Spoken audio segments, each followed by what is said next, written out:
He is the Speaker of the Legislative Assembly, Mr. Appavu. He is one of the MLA and he is the Vice Speaker, the Deputy Speaker of our Legislative Assembly, Mr. Pichandi. He is also one of the MLA. The Speaker. The Legislative Assembly elects two of its members as the Speaker and Deputy Speaker. இப்போ அந்த ஒரு legislative assembly வந்து அதனுடைய ஒர்க்கை வந்து carry on பண்ணணும் அப்படின்னு சொன்னால் அதுக்கு ஒரு சரியான பர்சன் வந்து அதை வழிநடத்தி செல்கிறதுக்கு ஒருத்தர் வேணும். அப்போ அந்த மாதிரி இருக்கிறவங்க தான் நம்ம என்னென்னு சொல்கிறோம், ஸ்பீக்கர். லெஜிஸ்லேட்டிவ் அசம்பிளியை வழிநடத்தி செல்கிறவங்க ஸ்பீக்கர்.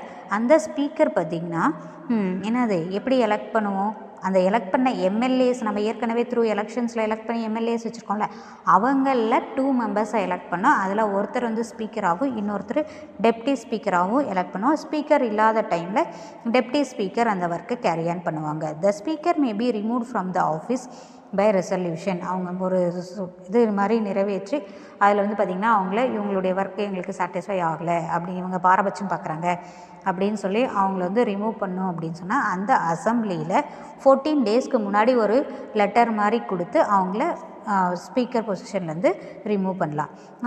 அதாவது அதே மாதிரி அந்த ரெசல்யூஷன் அப்படின்றது பார்த்திங்கன்னா மெஜாரிட்டி ஆஃப் த மெம்பர்ஸ் வந்து அந்த லெஜிஸ்லேட்டிவ் அசம்பிளியில் ப்ரெசென்ட் ஆகி ஓட் பண்ணி அவங்க வந்து வச்சுக்கலாமா, அவங்க ஸ்பீக்கராக ஒர்க்கை கண்டினியூ பண்ணுமா வேண்டாமா அப்படின்னு சொல்லி அவங்க வந்து என்ன பண்ணுவாங்க, அந்த லெஜிஸ்லேட்டிவ் அசம்பிளியில் ப்ரெசென்ட் பண்ணி ஓட் பண்ணினதுக்கப்புறம் தான் அவங்கள வந்து என்ன பண்ணுவோம், ஸோ அந்த ஸ்பீக்கர் பொசிஷன்லேருந்து ரிமூவ் பண்ணுவாங்க.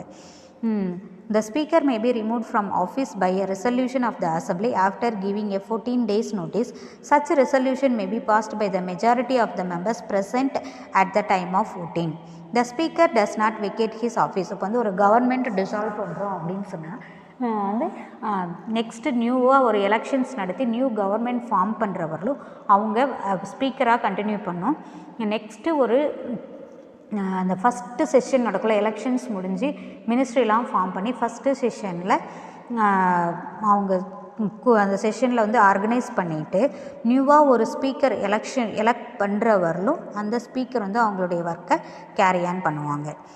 The speaker does not vacate his office when the assembly is dissolved. He continues to be the speaker until the first sitting of the new assembly. While the office of the speaker is vacant, deputy speaker performs his function. இப்போ அந்த ஒர்க்கை speaker இல்லாத டைமில் அந்த ஒர்க்கை carry on பண்ணுறது யார் அப்படின்னு சொன்னால் deputy speaker. Next legislative council. இந்த legislative council is the upper house of the state legislature. இப்போ ஸ்டேட் லெஜிஸ்லேச்சரில் அப்பர் ஹவுஸ் அப்படின்னா என்னது, the legislative council upper house. The legislative council is the upper house of the state legislature. Vidhana பரிஷாத், இது வந்து பார்த்திங்கன்னா ஹிந்தியில் நம்ம விதான் பரிஷாத் லெஜிஸ்லேட்டிவ் கவுன்சில் அப்படின்னு நம்ம சொல்லுவோம். Forms the part of state legislature of India. நம்ம எப்படி சென்ட்ரல் கவர்மெண்ட்டில் வந்து ராஜ்யசபா படித்தோமோ அதே இது மாதிரி தான் இங்கே legislative council. In 6 of India's 28 states, the Legislative Assembly serves as the indirectly elected upper house of the bicameral legislature. இப்போ இந்தியாவில் டோட்டலாக 28 ஸ்டேட்ஸ் இருக்குது. அந்த 28 ஸ்டேட்ஸில் 6 ஸ்டேட்டில் தான் பார்த்திங்கன்னா லெஜிஸ்லேட்டிவ் கவுன்சில் இருக்குது. அதுவும் பார்த்திங்கன்னா அப்பர் ஹவுஸ்க்கு எப்படி பண்ணுவோம், இன்டைரக்ட் எலெக்ஷன்ஸ் மூலயமா நம்ம வந்து இது பண்ணி அப்பர் ஹவுஸ் இருக்குது. It is also a permanent house. இப்போ வந்து பார்த்திங்கன்னா இதை வந்து டிசால்வ் பண்ண முடியாது. ஒவ்வொரு 2 இயர்ஸ்க்கு அப்புறமும் 1/3 ஆஃப் த மெம்பர்ஸ் ரிட்டையர் ஆகிட்டே இருப்பாங்க. It is a permanent house of the legislature because it cannot be dissolved. Every members of the Legislative Council serves as for a period of 6 years with the terms staggered so that the term of 1/3 of the members expire every 2 years. இப்போ வந்து பார்த்திங்கன்னா ஒவ்வொரு permanent house term period 6 years. இப்போ வந்து பார்த்திங்கன்னா ஒவ்வொரு மெம்பர்ஸும் 6 இயர்ஸாக எம்எல்சியாக இருக்கலாம். ஒவ்வொரு 2 இயர்ஸ்க்கு அப்புறமும் பார்த்திங்கன்னா 1/3 ஆஃப் த மெம்பர்ஸ் வந்து ரிட்டையர் ஆகிட்டே இருப்பாங்க. MLC must be the citizen. அப்பப்போ குவாலிஃபிகேஷன் எம்எல்சியாக ஆகணும் அப்படின்னு சொன்னால் அவங்களுடைய குவாலிஃபிகேஷன்ஸ் என்ன, he must be a citizen of India. அவங்க வந்து ஏஜ் பிலோ 30 இயர்ஸ் ஏஜாக இருக்கக்கூடாது, எபோவ் 30 இயர்ஸ் தான் இருக்கணும். மென்டலி சால்வெண்ட், அதாவது நல்லா சுயமாக சிந்தித்து முடிவெடுக்கக்கூடியவங்களாக இருக்கணும். அதுக்கப்புறம் அவங்களுடைய நேம் வந்து ஓட்டர் லிஸ்ட்டில் அந்த பர்டிகுலர் பிளேஸில் பர்டிகுலர் ஸ்டேட்டில் அந்த கான்ஸ்டிடியூவன்சியில் அவங்களுடைய நேம் வந்து இருக்கணும். And his name should be in the voters list of the state from which he and she is contesting the election. அவங்க எந்த தொகுதியில் வந்து எலெக்ஷன்ஸில் கண்டக்ட் பண்ணுறாங்களோ அந்த பிளேஸில் அவங்க நேம் voters லிஸ்ட்டில் இருக்கணும். டு யூ நோ நம்ம தமிழ்நாட்டிலையும் பார்த்திங்கன்னா லெஜிஸ்லேட்டிவ் கவுன்சில் அப்படின்னு சொல்லி இருந்திருக்கு. 1986 வரலோ 1986 தான் அது என்ன பண்ணியிருக்காங்க, தமிழ்நாடு லெஜிஸ்லேட்டிவ் கவுன்சிலை வந்து என்ன பண்ணியிருக்காங்க, டிசால்வ் பண்ணியிருக்காங்க, அபாலிஷ் பண்ணியிருக்காங்க. In Tamil Nadu, the Legislative Council was abolished by Tamil Nadu Legislative Council Abolition Bill மசோதா ப்ரெசென்ட் பண்ணி அது மூலிமா என்ன பண்ணாங்க, ஆக்ட் நடைமுறைக்கு வந்ததுக்கப்புறம் 1 நவம்பர் 1986 வந்து அபாலிஷ் பண்ணியிருக்காங்க தமிழ்நாடு லெஜிஸ்லேட்டிவ் கவுன்சிலை. இந்த act game into force on 1 November 1986. Elections to the Legislative Council. 1/3 of the members are elected by the local bodies. நம்ம முன்னாடியே பார்த்தோம், லோக்கல் கவர்மெண்ட்லேருந்து லெஜிஸ்லேட்டிவ் கவுன்சிலுக்கு மெம்பர்ஸை எலெக்ட் பண்ணுவாங்க அப்படின்னு சொல்லி. அதில் பார்த்திங்கன்னா லோக்கல் பாடிஸில் இருக்கிறவங்கலேருந்து 3 மெம்பர்ஸில் ஒருத்தர் வந்து மெம்பர்ஸாக கவுன்சிலுக்கு எலெக்ட் பண்ணுவாங்க. அதே மாதிரி யூனிவர்சிட்டியில் ஒர்க் பண்ணுற கிராஜுவேட், ஸ்டேட் யூனிவர்சிட்டியில் ஒர்க் பண்ணுற அந்த கிராஜுவேட்ஸில் 12 மெம்பர்ஸில் ஒருத்தரும், ஸ்கூல்ஸில் ஒர்க் பண்ணுற கிராஜுவேட் டீச்சர்ஸில் 12 மெம்பர்ஸில் ஒருத்தரும். Next 1/3 of the members are elected by the members of the legislative assembly. Legislative அசம்பிளியில் இருக்கிற மெம்பர்ஸ் வந்து 3 மெம்பர்ஸில் ஒருத்தர் எலெக்ட் பண்ணுவாங்க. கவர்னர் அப்பாயிண்ட் பண்ணுறவங்க ஏன்னா 1/6 it's nominated by the governor who is eminent, அது who is very excellent, very experience, talented person in the field of literary excellence, art, social service or cooperation. இந்த ஃபீல்டில் very எக்ஸலண்ட்டாக இருக்கிறவங்க appoint பண்ணுவாங்க governor. Next இப்போ எப்படி இல்லை legislative அசம்பிளியை வழிநடத்தி செல்கிறதுக்கு ஸ்பீக்கர்னு அப்படியே ஒரு லீடர் ஒன்று வேணும்னு சொன்னோமோ, அதேமாதிரி லெஜிஸ்லேட்டிவ் கவுன்சிலை வந்து வழிநடத்தி செல்கிறதுக்கு ஒருத்தர் லீடர் வேணும், ஹெட்டு, அவங்க சேர்மேன் அப்படின்னு சொல்லுவோம். Chairman, a chairperson, he is presiding officer of the upper house. The members elect a chairperson and deputy chairman among themselves. இப்போ நம்ம எலெக்ட் பண்ணியிருக்கிற அந்த மெம்பர்ஸ், லெஜிஸ்லேட்டிவ் கவுன்சில் எலெக்ட் பண்ண மெம்பர்ஸ் அவங்களுக்குள்ளேயே ஒரு சேர்பர்சனையும் ஒரு டெப்டி சேர்பர்சனையும் எலெக்ட் பண்ணிக்கணும்.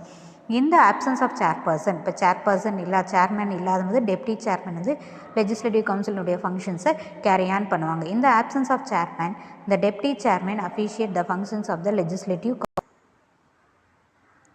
abolition or creation of legislative council.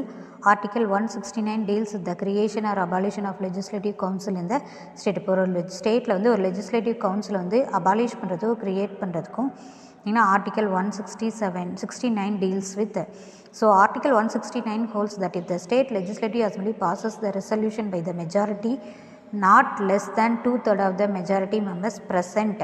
இப்போ வந்து பார்த்திங்கன்னா ஆர்டிக்கல் 169 என்ன சொல்லியிருக்காங்க அப்படின்னு சொன்னால், ஒரு லெஜிஸ்லேட்டிவ் அசம்பிளியில் வந்து நம்ம பாஸ் பண்ண என்ன ரெசல்யூஷன், மெஜாரிட்டி, அதாவது அங்கே ப்ரெசண்ட்டாக இருக்கிற மெம்பர்ஸில் 2/3 ஆஃப் த மெம்பர்ஸ் வந்து ஓட் பண்ணணும். என்னது, இந்த லெஜிஸ்லேட்டிவ் கவுன்சில் வேணுமா வேண்டாமா அப்படின்னு சொல்லி ப்ரெசென்ட் பண்ணியிருந்தால் மெஜாரிட்டி ஸ்ட்ரென்த்தில் வந்து அந்த ஹவுஸில் அதை வந்து ஃபஸ்ட்டு லெஜிஸ்லேட்டிவ் அசம்பிளியில் பாஸ் பண்ணிவிட்டு அதுக்கப்புறம் பார்லிமெண்ட்க்கு அனுப்பி அங்கே வந்து அவங்களும் என்ன பண்ணுவாங்க, ஒரு லா மேக் பண்ணுவாங்க. அதாவது க்ரியேட் பண்ணலாமா, லெஜிஸ்லேட்டிவ் கவுன்சிலை அபாலிஷ் பண்ணலாமா அப்படின்னு சொல்லி. அதுக்கப்புறம் தான் இது வந்து ஃபோர்ஸ் நடைமுறைக்கு வரும்.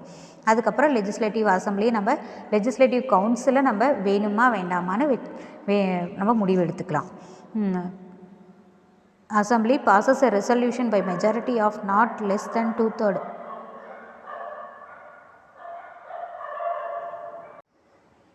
Two-thirds of the members present and voting and by the majority of total strength of the house requesting the parliament to create or abolish the state legislative council, then the parliament may by law provide the abolition and creation of legislative council. இப்போ legislative assemblyல 2/3 of the members வந்து present ஆகி vote பண்ணி என்ன பண்ணுவோம், இந்த majority சப்போர்ட்டோட abolish பண்ணலாமா create பண்ணலாமான்னு நம்ம வந்து ரெக்வஸ்ட் பண்ணி பார்லிமெண்ட்டுக்கு ஒரு பில் அனுப்பணும் அப்படின்னு சொன்னால் அவங்க வந்து என்ன பண்ணுவாங்க, லாவாக மேக் பண்ணுவாங்க. ஒரு ஸ்டேட்டில் லெஜிஸ்லேட்டிவ் கவுன்சில் அபாலிஷ் பண்ணலாமா க்ரியேட் பண்ணலாமா அப்படின்னு சொல்லி. After that, we can create or abolish the legislative council in the state. Functions of the state legislature. Legislative power. State legislative power அப்படின்னா law make பண்ணுறது. The state legislature can pass law on all subject mentioned in the state list as per the constitution. நம்ம கான்ஸ்டியூஷனில் ஏற்கனவே பார்த்துருந்தோம். Central list, state list, concurrent list. அப்போ state லிஸ்ட்டில் என்னென்ன வந்து சொல்லியிருக்காங்க, என்னென்ன சப்ஜெக்ட்ஸ் வந்து மென்ஷன் பண்ணியிருக்காங்களோ அது எல்லாத்துக்குமே லா மேக் பண்ணக்கூடிய பவர் யாருக்கு இருக்குது? லெஜிஸ்லேச்சர், ஸ்டேட் லெஜிஸ்லேச்சருக்கு இருக்குது. It can also pass law on concurrent list. இப்போ ஸ்டேட் கவர்மெண்ட் எஜுகேஷன் அப்படின்னு சொல்லியிருந்தால் ஸ்டேட் கவர்மெண்ட்லேயும் இருக்குது, சென்ட்ரல் கவர்மெண்ட்லேயும் இருக்குது. அந்த எஜுகேஷனுக்கு இவங்க லா மேக் பண்ணலாம். The state made law in the concurrent list will become inoperative when the center also pass a law on the same subject. இப்போ concurrent லிஸ்ட்டில் இருக்கிற சப்ஜெக்டில் ஸ்டேட் கவர்மெண்ட் வந்து லா மேக் பண்ணாங்க அப்படின்னு சொன்னால் அது வந்து எப்போ வந்து செயலிழந்து போயிடும்? அதே சப்ஜெக்ட்டுக்கு சென்ட்ரல் கவர்மெண்ட் வந்து லா மேக் பண்ணாங்க அப்படின்னு சொன்னால் ஸ்டேட் கவர்மெண்ட் மேக் பண்ண லா வந்து நடைமுறைப்படுத்த முடியாது. சென்ட்ரல் கவர்மெண்ட் பண்ணதான் நடைமுறைப்படுத்த முடியும். The passing of bill into law follows the same procedure. எப்படி வந்து நம்ம வந்து லா வந்து ப்ரொசீஜர் யூனியன் பார்லிமெண்ட்டில் ப்ரெசென்ட் பண்ண அதே ப்ரொசீஜர் தான் நம்ம ஸ்டேட் கவர்மெண்ட்லேயும் ப்ரெசென்ட் பண்ணுவோம். ஃபஸ்ட்டு நம்ம பில்லாக இதில் லெஜிஸ்லேட்டிவ் அசம்பிளியில் வந்து இன்ட்ரடியூஸ் பண்ணுவோம். அதுக்கப்புறம் பார்த்திங்கன்னா ஃபஸ்ட்டு எதாவது இப்போ நம்ம அதை ப்ரிப்பேர் பண்ணுறோம், பில்லாக ப்ரிப்பேர் பண்ணுறோம், பாஸ் பண்ணுறோம் லெஜிஸ்லேட்டிவ் அசம்பிளியில். அதுக்கப்புறம் கவர்னருக்கு அனுப்புகிறோம். கவர்மெண்ட் வந்து அப்ரூவல் கொடுத்ததுக்கப்புறம் தான் இது லாவாக ஆக்டாக மேட் ஆகும். The passing of bill into law follows the same procedure as in the Union Parliament. Every bill passes through the 3 readings. Then it becomes an act into the government asset. நம்ம சொன்ன மாதிரி பில்லாக introduce பண்ணுற எங்கே legislative அசம்பிளியில் அங்கே வந்து விவாதம் நடத்தி அவங்க வந்து மெஜாரிட்டி சப்போர்ட் பண்ணினதுக்கப்புறம் கவர்னருக்கு அனுப்புகிறோம். கவர்னர் சிக்னேச்சர் பண்ணினதுக்கப்புறம் இது லாவாக மேக் பண்ண. Next financial powers. The legislature control the finance of the state. The lower house enjoys greater power than the upper house in the money matters. இப்போ அந்த பட்ஜெட்லாம் பாஸ் பண்ணும்போது Appar ஹவுஸோட lower ஹவுஸ்க்கு தான் அதிகமாக power இருக்குது. அதுவும் நம்ம லோயர் ஹவுஸ் லெஜிஸ்லேட்டிவ் அசம்பிளியில் தான் அந்த மணி பில்லை இன்ட்ரடியூஸ் பண்ணுறோம். Money bill can be introduced only in the lower house or the assembly. அதே மாதிரி டேக்ஸ் போடலாமா வேண்டாமா அப்படின்னு சொல்லி இது பண்ணுறது எல்லாமே இந்த லோயர் ஹவுஸ் லெஜிஸ்லேட்டிவ் அசம்பிளியில் தான். New tax can be levied without the sanction and the permission of the assembly. ஒரு நியூ டேக்ஸை போடுறதுக்கோ இல்லை டேக்ஸை குறைக்கிறதுக்கோ அதை சாங்ஷன் பண்ணுறதோ பெர்மிஷனும் லெஜிஸ்லேட்டிவ் அசம்பிளியிலேருந்து அந்த பெர்மிஷன் வாங்காதையோ அவங்க லெஜிஸ்லேட்டிவ் அசம்பிளி சாங்ஷன் பண்ணாதையோ நம்ம வந்து என்ன பண்ண முடியாது, டேக்ஸ் போட முடியாது. Controls over the executive control. The Council of Ministers is responsible for the Assembly. இப்போ நம்ம பார்த்தோம் Council of Ministers யாருக்கு எந்த இதுக்கு ஆன்சரபிள் பர்சனாக இருப்பாங்கன்னு சொல்லி பார்த்தோம், legislative assembly. So ministers have to answer the question ask by the members of the legislature. இப்போ வந்து மெம்பர்ஸ் வந்து எம்எல்ஏஸ் வந்து ஏதாவது கொஸ்டின் கேட்டாங்க அப்படின்னு சொன்னால் அதுக்கு மினிஸ்டர்ஸ் வந்து அந்த கொஸ்டினுக்கு ஆன்சர் பண்ணுறதுக்குரிய பவர் இருக்குது. யாருக்கு? அந்த மினிஸ்டர்ஸ்க்கு. They can be remove from the office. இப்போ வந்து அவங்களுடைய மினிஸ்டர் பொசிஷன்லேருந்து அவங்க ரிமூவ் பண்ணலாம். அவங்க மேலே என்ன பண்ணணும், நோ கான்ஃபிடென்ஸ் மோஷன், நம்பிக்கையில்லா தீர்மானம் லெஜிஸ்லேட்டிவ் அசம்பிளி சீஃப் மினிஸ்டர் அந்த கவுன்சில் ஆஃப் மினிஸ்டர்ஸ் அவங்க மேலே நம்பிக்கையில்லா தீர்மானம் கொண்டு வந்து அவங்க வந்து ரிசைன் பண்ணிடணும். தே கேன் பி ரிமூவ்டு, அதாவது அவங்கள ரிமூவ் பண்ணிடலாம், அங்கேருந்து ரிசைன் பண்ணுவாங்க, இல்லைன்னா ரிமூவ் பண்ணும். தே can B removed from the office if the assembly bosses a vote of no confidence motion against the ministry. That is today's class. We will continue the lesson in the next class. Thank you, students.